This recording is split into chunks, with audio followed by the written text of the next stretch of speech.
Labdien! Sveiciens visiem tipiskajiem skrējējiem! Šodien mums būs intervija ar skrējēju un treneri Aigaru Matisonu. Sarunu vadīšu es Aija. Es arī esmu tipiskais skrējējs, jo jūs esat nedaudz nogurdinājuši mūsu iepriekšējo moderātoru Dārtu. Viņa ir nogurusi no slavas un popularitātes, tāpēc šodien stafeti pārņemies. Aigar, tu nodarbojies ar skriešanu jau no 4. klases. Kādi bija tavi sākotnēji rezultāti? Sākumā es varu teikt, bija galīgi vāši. Nebija viens no tiem, kas tur treniņu grupā izcēlās ar kaut kādu ātrumu vai izturību un tā tālāk, bet tajā laikā jau man parādījās tāds gribspēks, ka gribējās sev bija ielicis tādā savās domās, kad ir jācīnās un jānāk uz treniņiem, jāapmeklē kārtīgi treniņi un gribējās vienmēr apsteigt savus blakus treniņu biedrus. Tā kā arī līdzināties viņiem, jo es nebiju viens no labākiem. Ne rajona mačos, tad vēl bija rajons, pa trīniekiem es neskrēju, tur varbūt kaut kāds 8., 7., 6. Tādi bija man tie sākumi, bet Tad tie nebija tavi zelta laiki sākumā? Nē, es teiktu, ka nē, tie galīgi nebija. Un kad būs zelta laiki, vai ir jau? Zelta laiki jau tāds viens posms varbūt ir bijis, bet tie zelta laiki jau nekad nebeidzās, viņi jau turpinās. Jebkurā vecumā var atrast zelta laiks. Tu joprojām trenējies pie Arno Kiršteina vai tagad pats sev raksti plānus? Neatceros, kurā gadā, bet nesen mūsu sadarbība pārtrūka, bet ne kaut kas neļauns uz savu treneru, neko, jo es no viņa tik daudz iegūs un es viņam varu būt tikai pateicīgs par to, ka es jau savos 47 gados vēl skrienu. Es domāju, ka ja viņš kaut ko būtu trenējis nepareizi vai būtu mūsu izdzīnis jaunatnē, tad droši vien es te nesēdētu un nestāstītu par skriešanu, bet es būtu varbūt beidzis jau skriet savos, 20 gados vai 22 gados. Tā kā par to es viņam varu tikai pateikt lielu paldies un šāds tāds gudrības es ir paņēmis no viņa treniņu metodikas un, kā es teicu, tad treneru darbu es parasti salīdzinu tā kā dakteri, kad treneris attīstās visu laiku. Viņam nav tāds posms, ka es tagad izmācījos par treneru un visu, ka tas notiek tādā procesā gadu no gadiem. Bet nav tā, ka tu pats sev raksti treniņu plānus un tad uznāk slinkums un tad var kaut ko pārrakstīt, pielabot? Nomainīt uz atpūtas dienu? Protams, tas ir tas mīnus, kad pašam sev ir, es domāju, tas ir daudziem, tie, kas ir mācījušies arī akadēmijās, kad ir tā liekas, viņš izmācījies par treneru, kāpēc viņš pats sev nesastāv treniņu plānu, bet meklē sev treneru. Un tas ir viens no tā, kad sev iedod atlaidi kaut kādā dienā, jāskrien ir, teiksim, kaut kā tempi un izdomā, šodien varbūt uzskries rītā. Tas ir mīnus. Bet pagaidām ir tā, ka es pats sev rakstu plāns, nav man treneri. Bet kā ir ar rezultātiem? Nejūti tādu uzreiz kā atšķirību, labāk, sliktāk? Nē, man bija, teiksim, arī pats sev es uztrenējis un personīgi ir bijuši arī bez iepriekšējā trenera, tā kā ir ok, varbūt kādā mačā ir kaut kas greizi, bet tas jau ir tā, ka tu meklē kaut ko. Otrsakal man ir plus tas, ka es varu paeksperimentēt uz sevīm un, ja kaut kas darbojās, var pamēģināt uz audzēkņiem, kā tas viss, tā kā izmēģinu uz sev, darbojās, pamēģinu audzēkņiem, darbojās, viss kārtībā. Jā, lai pēc tam jūs nerakstītu komentāros, ka mums ir interešu konflikts, tad es jau pateikšu laicīgi, ka es arī pie Aigaru trenējos. Tā kā knābam varat nezvanīt. Jā. Bet runājot par trenēšanu, mēs zinām, ka agrāk tu nemaz nesāki strādāt uzreiz par treneri, tu esi strādājis arī tādā neveselīgā industrijā kā tabakas industrija. Kā tu nonāci līdz tam, ka kļuvi tomēr par treneri, principā no tādas divas atšķirīgas ļoti nozares? Jā, bija tāds dzīvē tāds posms arī, kad tie bija 90. gadi, kad sākās praktiski Latvijā tirsniecības laiki, un tad, pa skolotāju tur īpaši, tajā laikā arī es jau piestrādāju pa skolotāju, tad ir tā kā izglītība nevajadzēja, varēja strādāt it kā no sporta, tad varēja strādāt arī pa sporta skolotāju. Bet skolotājiem maksāja maza alga, un tad nāca tirsniecības laika, un es nokļuvu tabakas kompānijā, kur nostrādāju gandrīz 16 gadus. Un tad gribējās kaut kas mainīt, arī tur mainījās lietas, un tad bija laikam pienācis tāds posms, ka ir jāmaina. Tu nebija tur atkritējis ar savu sportisko dzīvesveidu? Nē, galīgi es tur arī varu pateikties savai priekšniecībai, kas pievēra uz manīm acis, ja, kad es tur, 8 darbā neizbraucu, es varēju no rīta uztaisīt treniņu un pēc tam doties uz darbu un vakarā taisīt otru treniņu. Tā kā, tas bija tāds diezgan liels atbalsts. Un pat darba mašīna deva braukāt uz sacensībām, nebija jātērē savu degvielu un savu resursu. Tas bija liels pluss. Skaidrs. Runājot par tavu tagadējo darbu, tad tu esi sporta skolās pāris treneris, trenēji bērnus un pārsvarā priekš stadiona distancēm vai arī ne tikai? Pārsvarā pēc stadiona distancēm ir man lielā grupa, kur man ir sporta skolā, kas skaitās augstākā meistarības grupa Reins Hartmans, Gunta Holštroma. Viņi skrien gan stadionā, gan arī šosejā. Tāpat arī krosos piedalās, abi ir piedalījušies Eiropas čempionāta krosā. Un Reins jau ir vairāk kārtējis Latvijas čempions dažādās distancēs garajās. Tā kā, mērķi ir. Un salīdzinājumā, teiksim, ar stadionu, ko tu domā par skrienu Latviju un Stirnabuku posmiem, jo viņi pašlaik ir ļoti populāri. Savukārt stadionu sacensības, vismaz cilvēku skaita ziņā noteikti nav tik populārs un nemaz nerunājot par to reklāmu sociālos tīklos un vispār. Tā ir, kad šoseja skrējieni un tagad meža takas ir izkonkurējuši, teiksim, stadionu, bet tas ir tikai pa skriešanas sacensībām, teiksim, tur tālekšana, augstliekšana un sprinta distances jau tas neskar. Tie sportisti arī tur trenējās un skrien, bet paskatoties vidējās distances un garās tiešām ir bēdīgi, ja tur skrien 3 vai 4 dalībnieki, 5, tad, tas nav tas kam tur vajadzētu būt. Un, tas mans, teiksim, no malas skatiens ir tas, kad sportisti ir pieradināti un pie kaut kādām vērtībām, naudas balvām, ko var nopelnīt šosejā. Un laikam arī ir mainījies tas, kā lai pasaka precīzāk, kad elites sportistiem Latvijas čempionāta medaļa, tas mans vērtējums, varbūt, ka tā nav, varbūt, ka es maldos, ka viņiem tas neko tādu, nekādu gandarījumu nesagādā. Manā laikā bija tā, man liekas, ka tā bija tāda diezgan liela vērtība, izcīnīt Latvijas čempionāta medaļu. Tagad man liekas labāk ir, noskriet vienu skrienu Latvijas posmu un nopelnīt 300 eiro tajā vietā. Un Sportland dāvana karti. Jā, vai Sportland dāvana karti. Man liekas, ka tā ir, ka tas ir, jo, piemēram, var redzēt, kad ir olimpiāde, kad ir, Latvijas olimpiāde, kur piedalās, teiksim, katrs kurzem, vidzem, vai tur novad piedalās, tad tur jau sportisti ir. Prezidenta kauss jau arī ir apmeklēts. Prezidenta kauss tagad ir, kur ir Latvijas izlases piedalās. Kādreiz, kad bija atkal, kur cīnījās Rīga, Kurzem, Zemgala, Latgala, tad viņi arī bija tādi kuplāki. Tagad jau ir tā, tiem izlases dalībniekiem ir atlase. Bet kāpēc stadioni šajos sacensībās nevar nodrošināt tādas naudas balvas, jo Vieglatlētikas savienībai? Parēķinot kopā, tas ir ļoti liels budžets. Tas ir liels budžets, jo ja paņemot tur, teiksim, sākot, kaut vai no 400, 800, 1500, vienkārši ir ļoti daudz distances un daudz grupas. Uzmetot uz papīra, es varu kļūdīties, bet tie būs gadā kaut kādi 50,000 noteikti. Tad ir jāatrod liels sponsors. Varbūt kāda tabakas kompānija. Varbūt, jā. Bet tad kā cits disciplīnas arī droši vien apbižosies, ka tur, teiksim, skrējējiem maksās un tālecējiem vai tur augstlecējiem nemaksās prēmijas, tad tas nebūs forši. Es jau pieminēju nedaudz Stirnabuku. 16. gadā tu arī esi noskrējis dažus posmus, bet 17. gadā un šogad vēl nē. Vai tu plāno vēl skriet un kāpēc vairs neskrien Stirnabukā? Jā, bija 16. gadā noskrēja pirmo Kuldīgā, pēc tam otro Talsos. Ja būs Ventspilī skries, Stirnabuks? Bet bija tā, vai es biju arī kā pieredzējis vai kā, bet man arī tāda izņemot šosejas apavu sacensības un tā treniņa apavu arī nebija. Es uzvilku it kā sacensību apavus, ieskrēju mežā un man pirmais Stirnabuks beidzās ar nopietnu traumu, ar muskuļu plīsumu. Tad it kā sārstēju, domāju, tas bija tāds negadījums, neko, pamēģināju otrais sāsināju atkal to pašu traumu. Tad laikam ir tā, ja tu, kā saka tajā teicienā, ja tu baidies vilku, tad mežā nē, tad laikam mežs nav priekš manīm pagaidām. Līdz ar to es šogad neesmu vēl startējis un pagaidām nav tāda doma apsvērs, kad es startēšu Stirnabukā. Bet tu traumu tu esi sadzirdējis? Jā, viss kārtībā.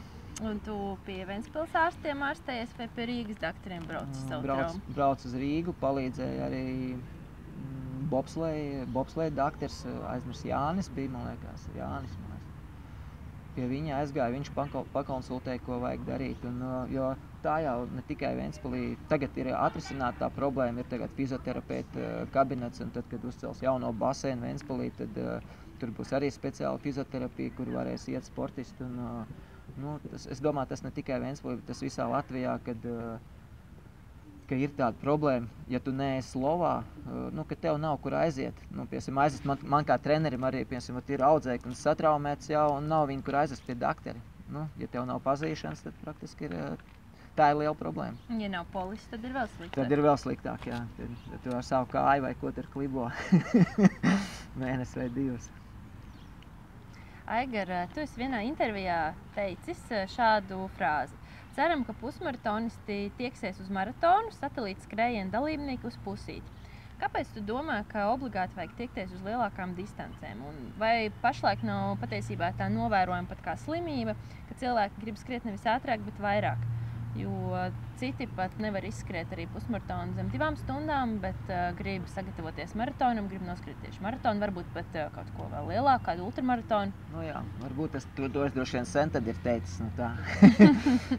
Bet, protams, mēs atradām. Jā, protams, ka tā, it kā jau tā, ja loģiski domājot, jau it kā varētu tā tendencei vajadzētu, bet tas nav domāts tā, ka tur pusgadu paskrien tagad satelīta skrējiens un pēc tam uzreiz uz pusmaratonu vai pēc gada jau skrien maratonu.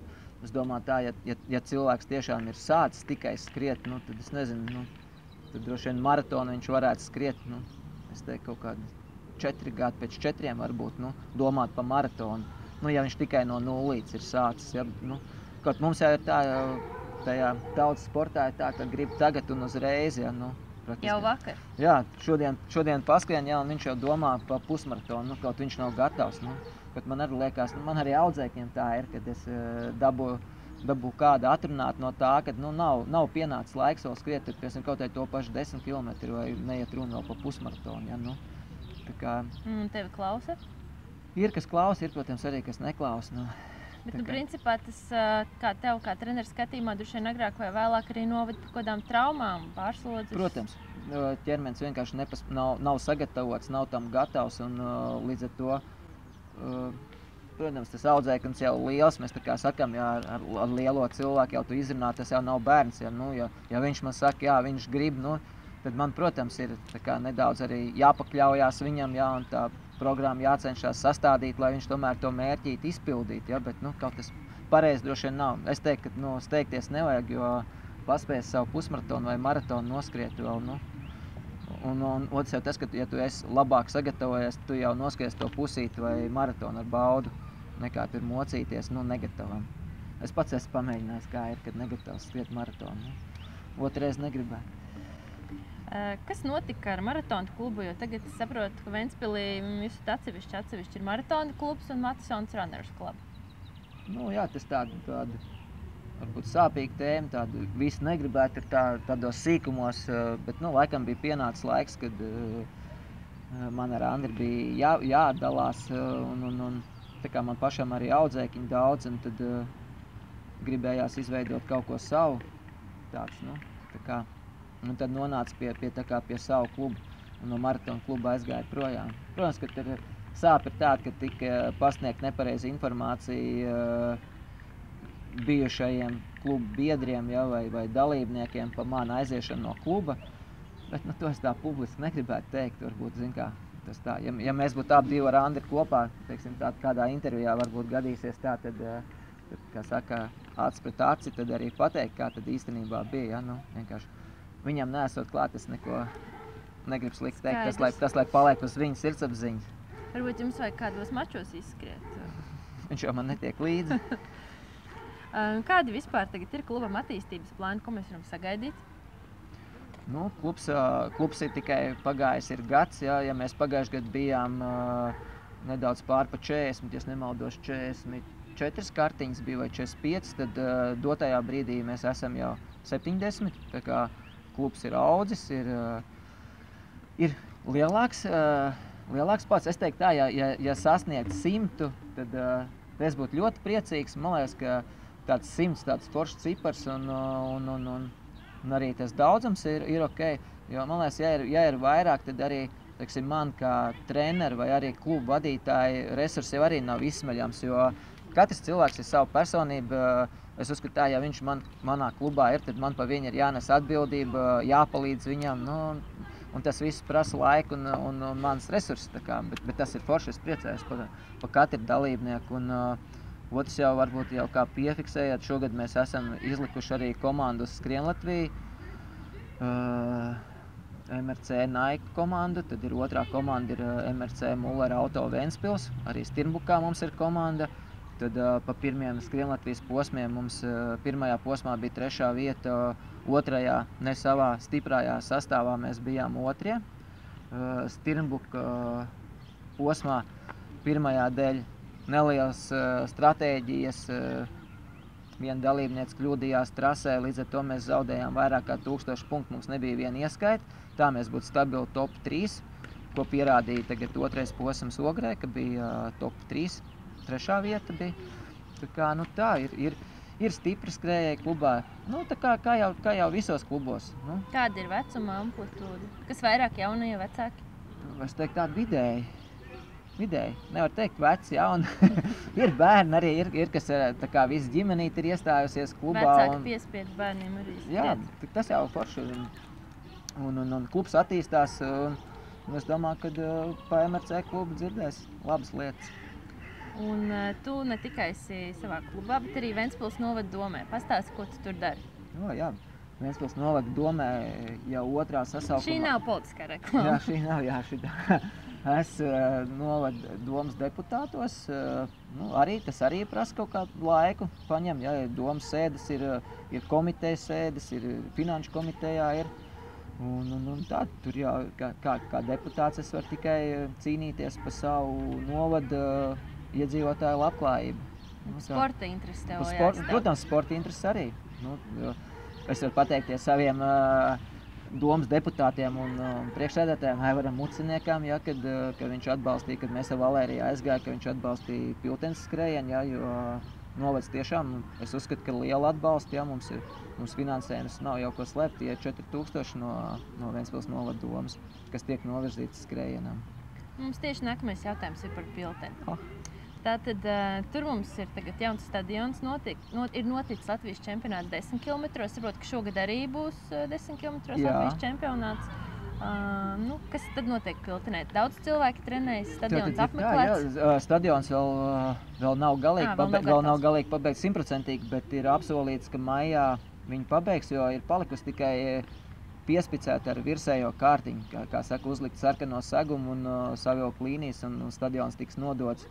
Es domāju, ka arī par to uzzinās visu Latviju, jo gan jau, ka būs jāsorganizē kāds grandios sacensības, kur varbūt te varbūt būs tā iespēja atkal saorganizēt skrējējus, uz kādu tikai jāizdomā ir tā pareizā disciplīna, ko ielikt, lai atbrauktu Latvijas labākie skrējēji uz pilteni un pie stadiona atklāšanas būtu tāds grandios mačs.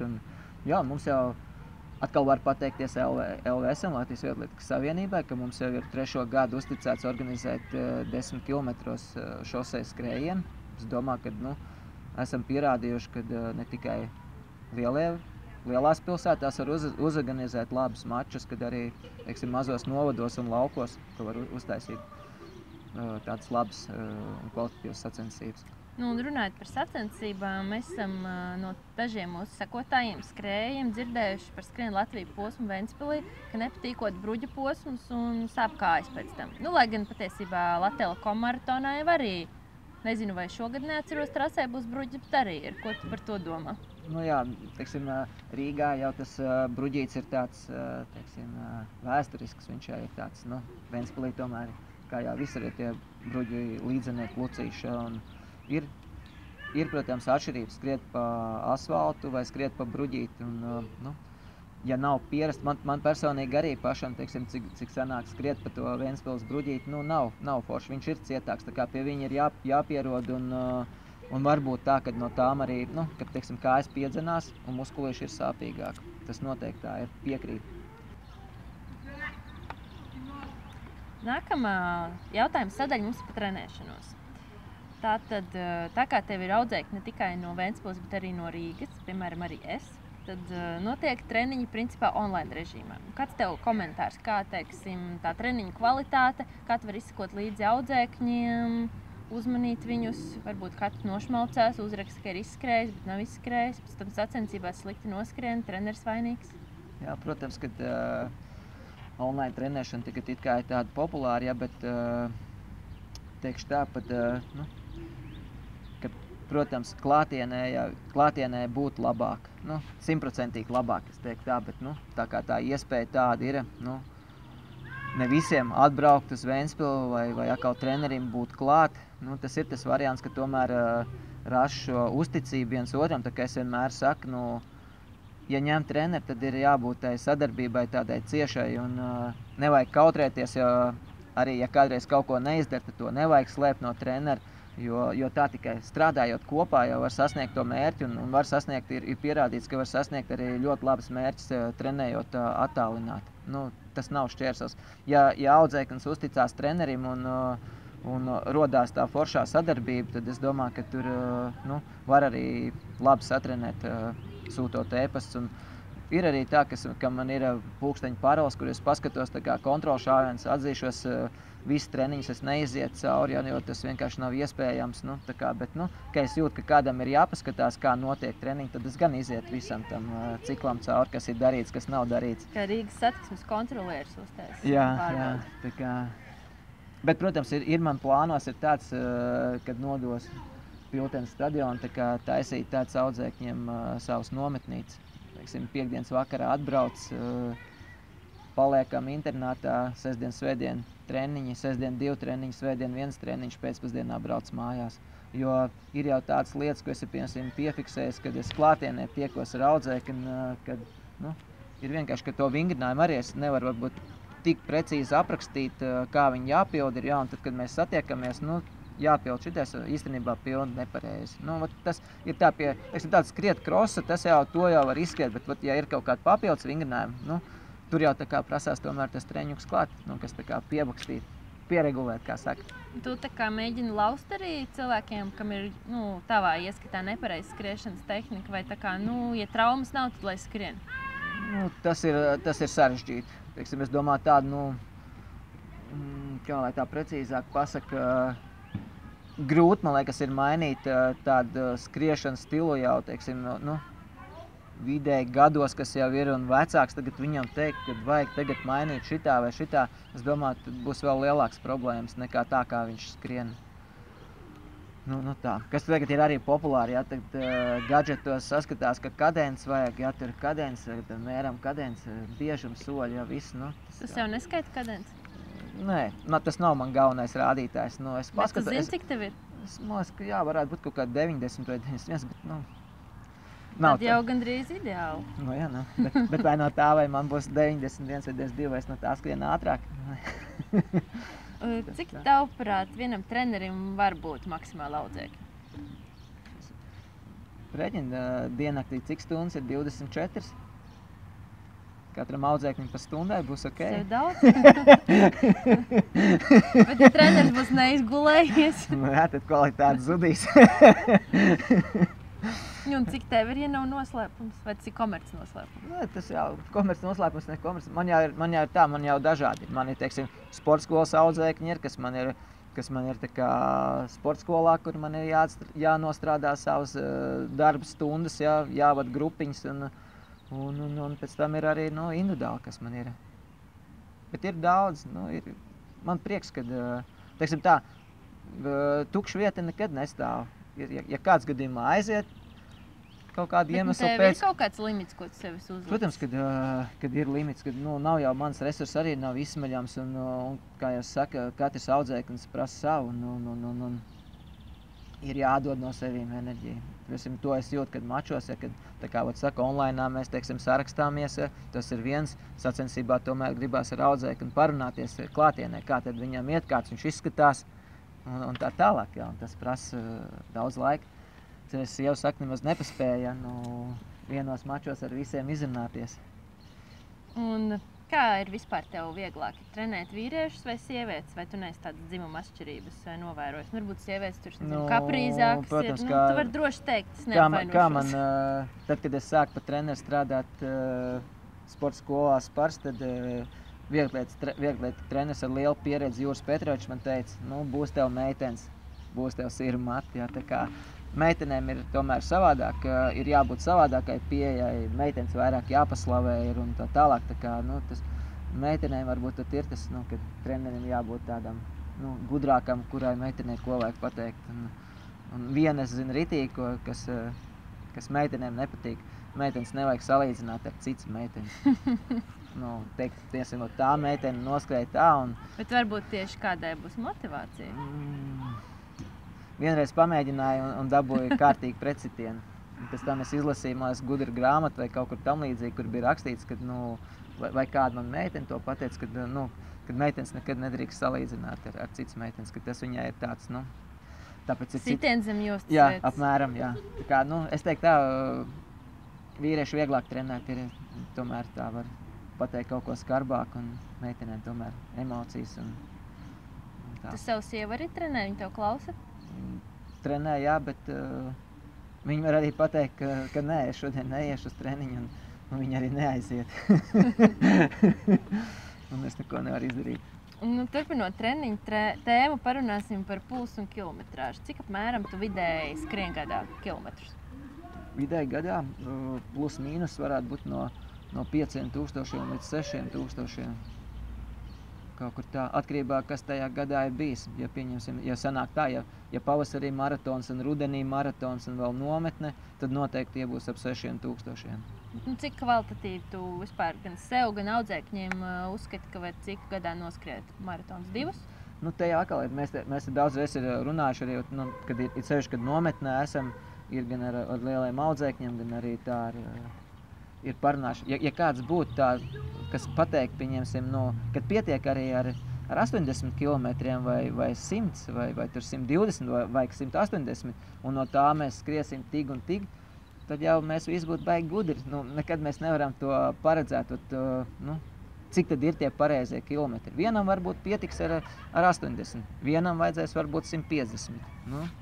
Galvenais ir tas, kāds ir sasniegts gala rezultāts. Ja piemēram, būs noskrējis 300 km un mēnesī un viņš sasniegs to plānoto rezultātu, viss kārtībā. Būs viens noskrējis tur 600 vai 700, sasniegs savu rezultātu, arī viss labi. Tā kā, nav tāda, teiksim, tā amplitūda ir liela. Atkal jāskatās, kāds cilvēks, un viens jau tas, kad mēs jau neesam arī tādi profesionāļi, kad ir tomēr katram cilvēkam kam ir ģimene, ir darbs, tas arī savu resursu paņem. Un tad vēl skriet, piemēram, treneris jau uzliks 100 kilometrāžu, tad jau, kas tas skries? Tieši runājot par to resursu un laikā racionālu izmantošanu, tagad ir populāra arī tāda tendence netaisīt varbūt tik daudz garos treniņus, bet vairāk intervālu treniņus, ātrākus, un it kā ar to var sasniegt to pašu efektu. Es saku, jā, teiksim tā ir, cik treneri, tik arī metodikas. Vienam trenerim ir intensīvāk, mazāks apjoms, vienam būs lielāks apjoms. Ja paklausās jau apkārt, teiksim, katrs jau trenējās savu. Galvenais jau ir tas, ja ir gala rezultāts, tad jau viss kārtībā. Tad jau sistēma darbojās, teiksim. Tāpēc es tā, arī grūti pateikt tā ir. Tu savus treniņus arī tā kā pēc pulsa gatavo vai? Pārsvarā, jā. To es ar tā iemācījos, nepateikšu jau cik gadus atpakaļ, jo es kādreiz pie savu treneru trenējās, man nebija, teiksim tā, pēc pulsiem mēs gan arī nekā neskrējām. Man bija laiki. Tur, piemēram, 400 tur jāskrien minūte, 3. Jums jau droši vien arī nebija pulsometri? Nē, bija parastais pulsometrs jau bija, tikai nebija ar šito te, ar GPS nebija, bet pulsometrs kā tāds jau bija. Un tad jau nebija tāda, bet, kas ir pozitīvi ar pulsiem, jo varbūt tu šodien pamostās un nav labs, teiksim, garstāvoklis vai kaut kas tam līdzīgs, un tu iet skriet, tev treneris uzlicis, ka tev jānoskrien, tur 5 km pa 20 minūtēm, vai tur, kas ātrāk skrien, varbūt pa 16 vai 17, un nevar noskriet. Skatoties pulsometrā, tu skaties, ka tev sirsniņa strādā pareizajās zonās, tad tev nevajag skriet pa 16 minūtēm. Es tā to uztveru. Un trenējoties pēc pulsiem ir tiešām labi. Un te arī pie tiem pulsiem var pieminēt to, ka arī, atkal jāpiemina mūsu tautas sportisti, ja, kad viņam atkal nav pacietība, ja, kad viņam liekas, ka man tik lēni jāskrien pie tā pulsa. Es saku, bet tad jau tu esi lieki izmetis naudu sporta laboratorijā, ja, kur tu gāji noteikti sliekšņus, ja tu viņos neskrien. Ja tu, tā. Kāds tev ir apmēram pulss uz, 4 minūtes kilometru skrien? 4 minūtes kilometri būs kaut kādi ap 130, 132, kaut kā tā. Un sacensībās tu skrien pēc pulsa, seko kaut kādiem sliekšņiem vai skrien pēc sajūtām? Pulsometru es uzlieku, paskatos pēc tam, pēc finiša, bet sacensību laikā neskatos. Bet tu sāk sirdi spiest? Te paskaties? Tad varbūt, jā. Jo miera stāvoklī man puls, ja tādā labā formā, tad pat ir 36, 37. Tā kā arī iespaidīgi. Bet katrs cilvēks mēs individuāls ir. Man jau pie 150 paliek grūti, cits ar 150 skrien un smaida. Tā kā ir tā. Tu zini, kāds tev maksimālais pulss vai kāds bijis? Tagad jau ar gadiem jau mainās arī. Tagad, ko es sacensībās ir sasniedz, ir kaut kur ap 160. Tā. Ja mans slieksnis ir 148 anaerobais, tad maksimālais, ko esi mačos uzskriesmais, tagad bija kaut kādi, pēdējā varēja būt kaut 157, mālēs. Pārēsim nedaudz uz patīkamāku tēmu par ēšanu, dzeršanu no trenēšanās. Kāda tava attieksme par alkoholu un saldumiem? Teikšu tā. Ja es teiktu, ka es nebūtu lietojis alkoholu, tad droši vien visi iesmaidītu. Tā mums jau būtu bildes pēc šīs intervijas mēs saņemtu. Droši vien, kad atsūtītu, kur treneris iedzērs. Bet ja nopietni, tad, teiksim, es pagašoju pirmo reizi alkoholu vēlu. Es teiktu vēlu, ja ņemot mūsdienu jaunatni, tad kad es pagašoju tad, kad man bija 18 gadi.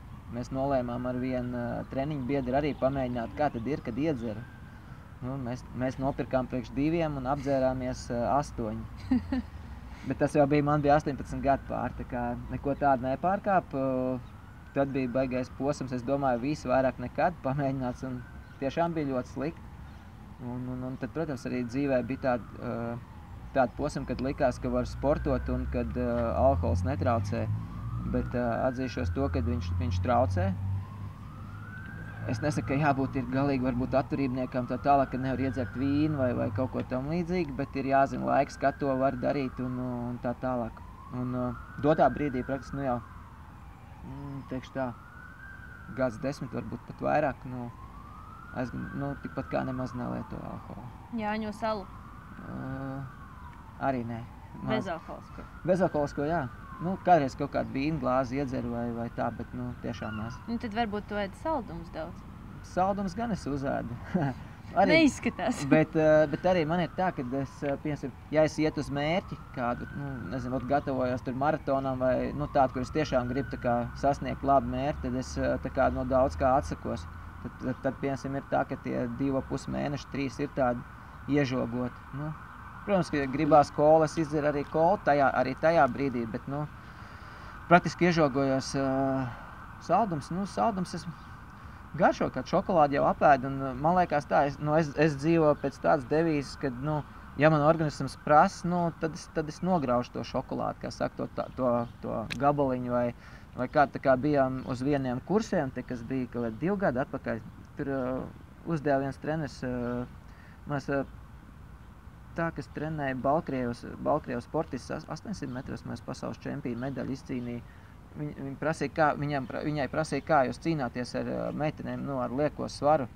Es jau neko neiežogoju, vienkārši tā, ja tu gribi apēst to šokolādu vai ko, tad rēķinies ar to, ka tev būs 10 reizes vairāk jāatspiežās vai būs kāds kilometrs vairāk jānoskrien. Tādā veidā. Ja es vakarā apēdu šokolādu, tad šodien 2 kilometri vairāk. Bet, protams, ikdienā ir kāda diēta vai tāda brīvi diezgan ēd?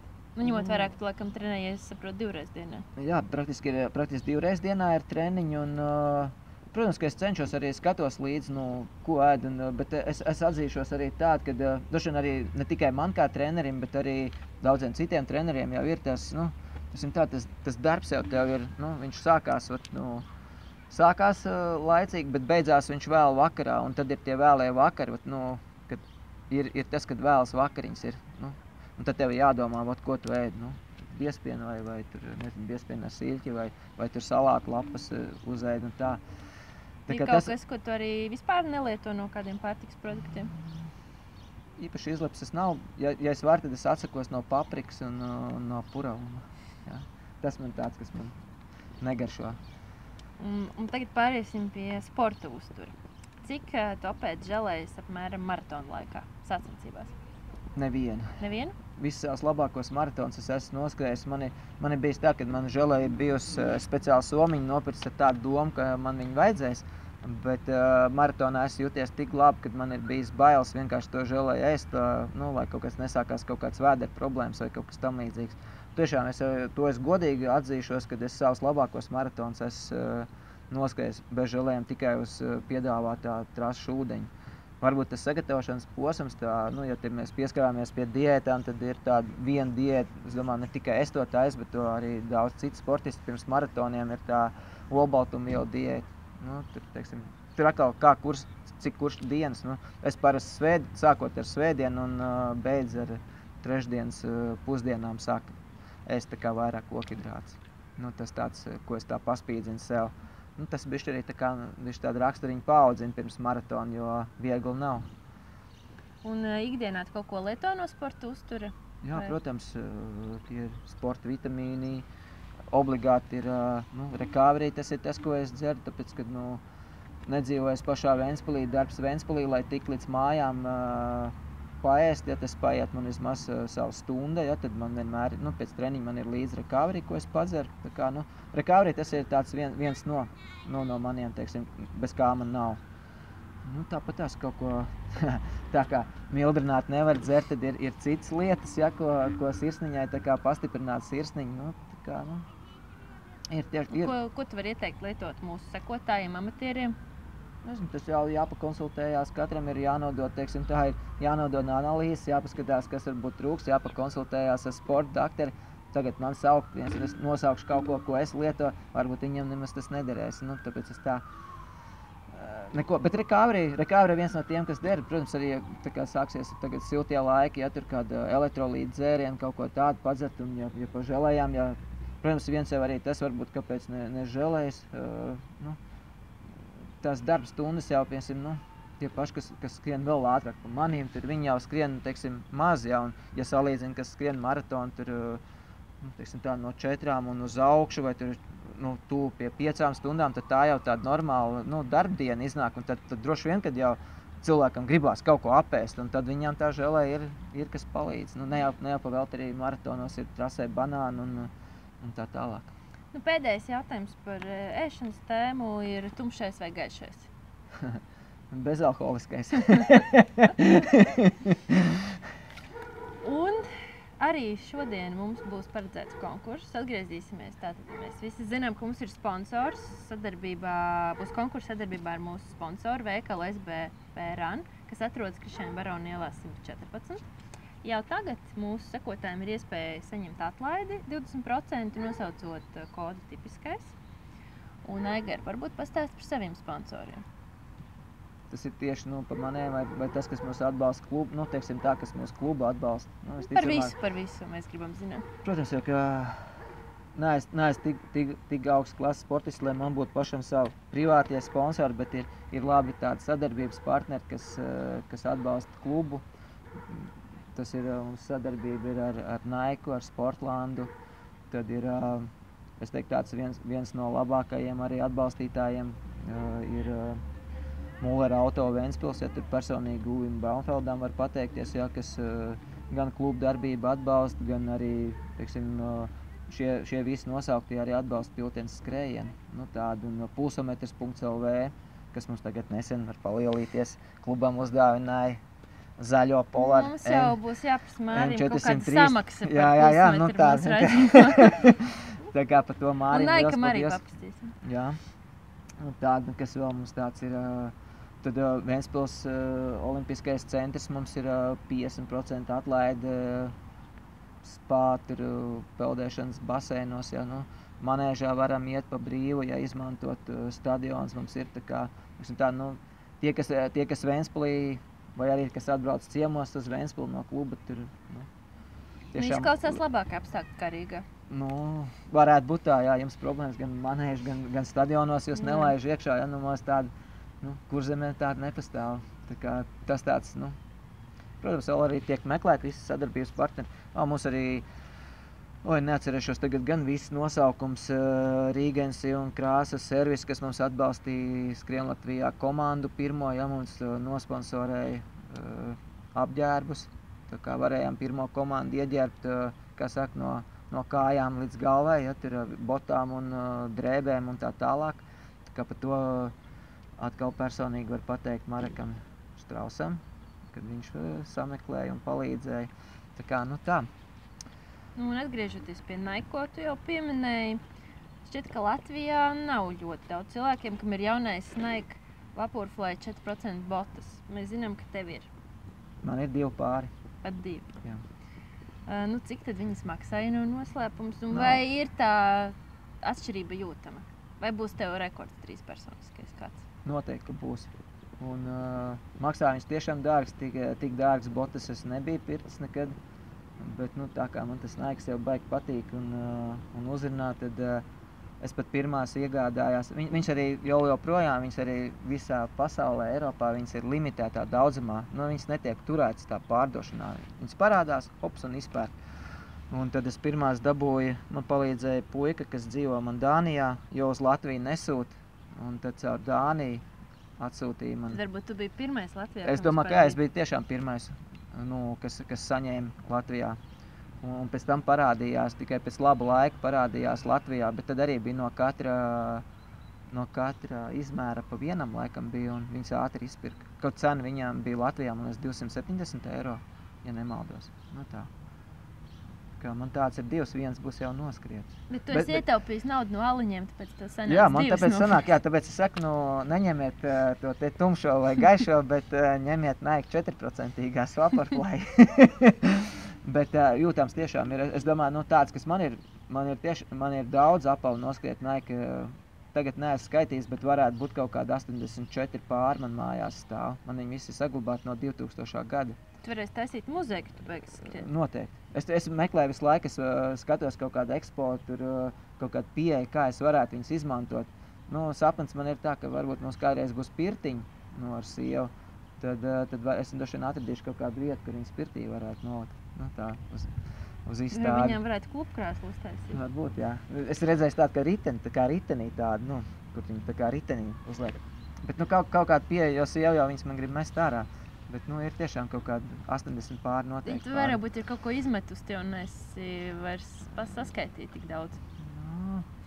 Tev jāpārskaita. Jā, bet jā, tiešām tā kā es pa botām varu tikai teikt, ja ir iespēja kādam iegādāties, nenožēlosiet. Protams, ka viņas ir tādas, liekas, kā es tā kā teicu, viņas liekas tāds trausliņš, viņas gribas tā, samīļot, lai viņas tev nes uz rezultātu.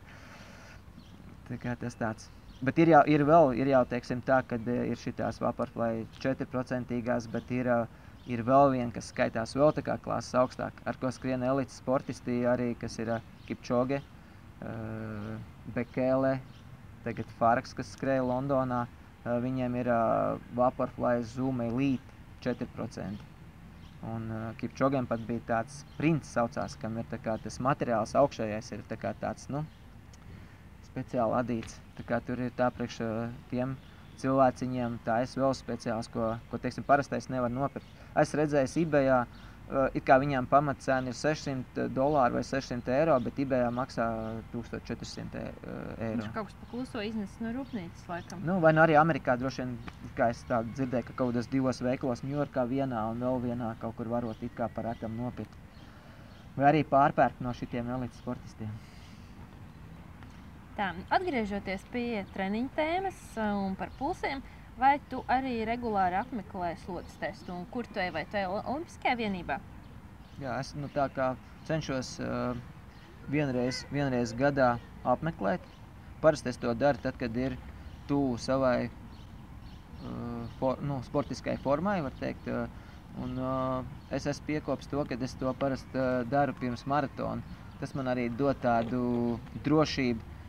ka ar manīm viss ir kārtībā, jo es apmeklēju Latvijas Olimpisko vienību. Tas man dod tādu drošību, ka es varu pārbaudīt arī visu sirsniņu, ka man visa sirsniņa kārtībā ir, tur visu sirds ehokardiogrammu, izskriet uz lenti, noteikti slodzes testus. Parasti jau tā, ka cik es esmu gājis īpaši piefiksējis, kad tie slodzes testi jau baigi nemainās.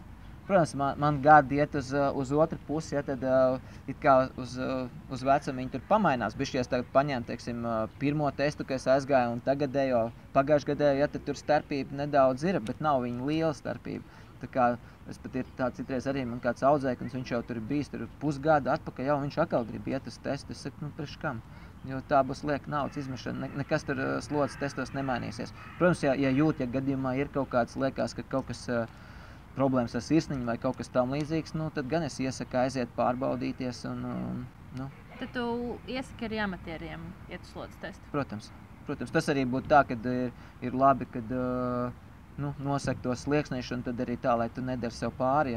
Ja tu vari, tā kā es jau iepriekš intervijā teicu, kad ir nepacietīgi, ja, kad uzsāk skriet un saka, es tajā pulsā zemajā nevaru paskriet, jo man jau tur gandrīz vai jāpāriet soļos, bet, kad tev saka jau, bet tu jau tikai tagad sāc skriet, tā kā visam jābūt ir laiks un pacietībai. Un cik bieži tad apmēram būtu jātaisa slodzes tests mūsu tipiskajiem sekotājiem reizi gadā? Es domāju reizi gadā, un tiešām tāds, kas nopietni tur gatavojās maratoniem, tad reizi gadā noteikti. Tā būtu arī tāda pārbauda, ka tev ir viss kārtībā, ja, un ka tu vari sportot bez kaut kādiem ierobežojumiem. Tā kā es teiktu, jā, noteikti. Mēs esam izpētījuši statistiku, ka visi tavi maratoni, izņemot, kad skrēja kā tempu turētājs Sanitai Kažamākai, lai viņi varētu kvalificēties Rio, ir bijuši ārzemēs. Kāpēc tā? Vairāk jau laikam tas ir tāds, tā kā lielākas emocijas. Droši vien brauc uz tām ārzemēm, tāpēc, kad sākumā baidies tu palikt tā kā viens pats, maratonā vienam pašam skriet, liekas, Latvijā jau nebija tāds, baigi kuplie maratoni. Kaut man pirmais maratons bija, es noskrēju skolas laikā Latvijā, tas bija Ozolniekos 88. gadā, kad skrēju no Jelgavas stadiona, man liekas, projām uz vienu galu 21 km un uz otru atpakaļ. Tā es tur viens pats pa to šoseju malu tur skraidīju. Un tad gribējās kaut kas tāds, izbaudīt, kur ir, piemēram, 15 vai 20 tūkstoši. Un tad, kad tiešām aizbraucu uz pirmo Berlīnas maratonu, tad ieraugot to pūlu, to masu, tad es teikšu tā, žoklis atkārās, ja, tās pavisam citas emocijas. Un te varbūt arī tas ir, man arī tā daudzreiz jautājuši, kur tu neskrien Valmierā, teiksim, Latvijas čempiju, tu varētu ieskriet Latvijas medaļu, dabūt, naudas prēmiju nopelnīt, bet es saku, bet nebūs. Tu varētu vēl viens bots nopirkt. Jā, vēl viens bots, bet nebūtu atkal tās emocijas, un kaut kā tomēr tie ārzem maratonu pavalk. Kaut es teiktu tā, kad kad es Anitai biju pa pacemakeru, tad izbaudot Rīgas maratonu, protams, kad, ja man kāds prasītu Rīgā skriet maratonu, es teiktu jā, jo tiešām es skrēju ar baudu. Foršāk kā Ozolniekos. Jā, 100 vai labāk. Tiešām es skrēju ar baudu Rīgā, un es ieteiktu arī, kas nav skrējis, Rīgā var skriet maratonu. Ir, protams, tie posmiņi, kur bija tā garlaicīgāk, ja tur tā kā šī te pie arēnas Rīga, ja, kas tur skaitās tas par rajonu. Skanskas, jā, tur bija varbūt tā garlaicīgāk, bet pārējais viss jau bija diezgan forši. Šogad neskriesi Rīgā? Maratonu, nē. Kaut ko īsāk? Kaut ko skriešu, jā. Es tev tagad vēl domāju, vai 10 vai pusmaratonu. Un tev nav plānā apmeklēt maratonu kādu pāri okeānam Amerikā, Ņujorka, Bostona? Jau noteikti varētu kvalificēties. Droši vien, ka varētu. Gan jau, ka tāda plāna būs kaut kad. Dzirdēs. Nē, gribās, ka Eiropā ir paskriets, es jau nav viens no tiem, kas var baigi lepoties ar daudziem maratoniem. Bet viss jau ir kvalitāte. Jā, 5 Berlīnas ir noskriets, 2 Parīzes ir noskriets, 1 Ķelne, 1 Budapešta, kur tad vēl Vīne bija. Un kurš tev vislabāk patika? Ja Berlīnā esmu skrējis 5 reizes, tad noteikti, ka Berlīna. Ir mērķis tāds, ja visu veselību visu turēs, tad ir Berlīnē tā, ja noskrien 10 Berlīnas maratons, tad tu tiec tādā jubilejas klubā. Un jubilejas klubs tev dod pēc tam tā kā mūžu pieteikšanos tev pašam būtu tā kā dalība jāmaksā, bet tev nav jāpiedalās ne loterijā, ne tur, teiksim, tie fast runneri vai kā, bet tu vienmēr, kad tu izlēms, ka tu gribēsi skriet Berlīnē, tad tu laipni gaidīts. Cik apmēram izmaksā viens ārzemju maratons Eiropā? Ceļš, dalība, viesnīca, tā vidēji? Droši vien tā, es teiktu tā, grozies kā grib, bet, starp 350 līdz 500 eiro noteikti būs. Tas ir pa Eiropu. Cik es painteresējos, ja braukt uz Ameriku, kas ir bijuši Ņujorkā, tur plus mīnus, tur valkot 1500 līdz 2000, tā.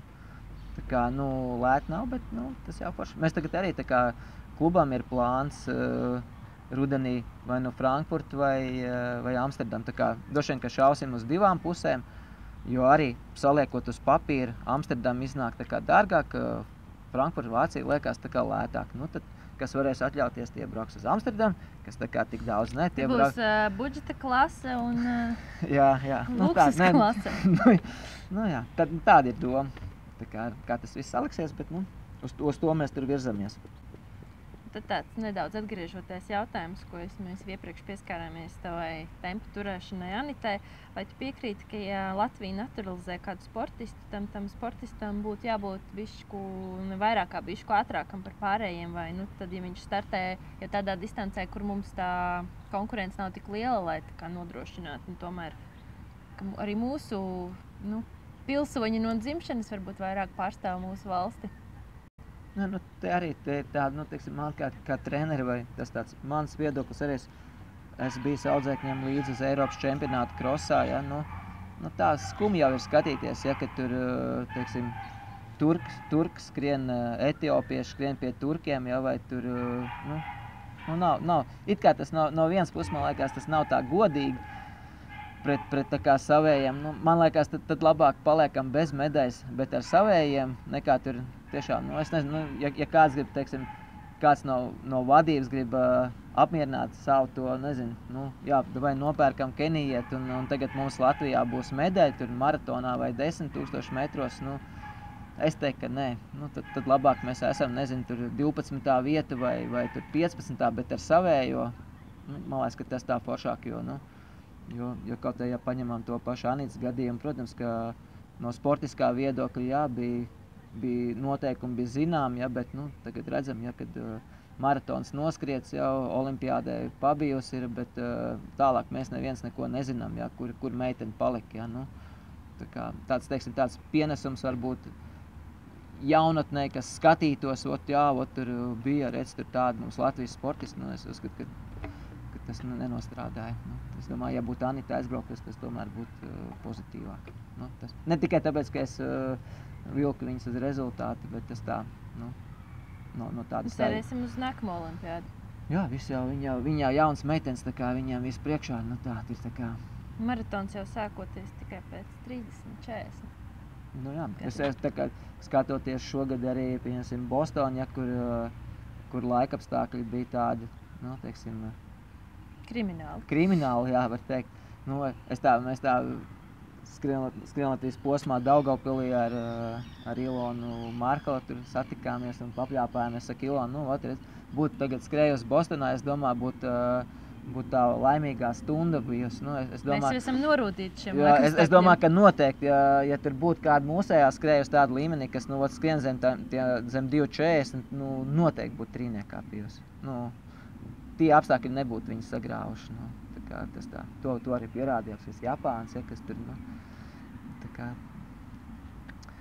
varbūt arī tas labi, tāpēc es arī daudz reizes ir teicis arī audzēkņiem, ja līs lietas vai ir tāds vējš, kā sakot, ja nav tie force majeure vai kā ir pareizāk, ja tur viesuļvētri vai kaut kas tam līdzīgs, tad ir jāiet treniņā, jo tas arī tev psiholoģiski, ja tev sagatavos, ja tu, es izgāju lietu, skriet, labi, šodien līst lietas, nekas, tas jau bija tāpat tā kā man treniņā.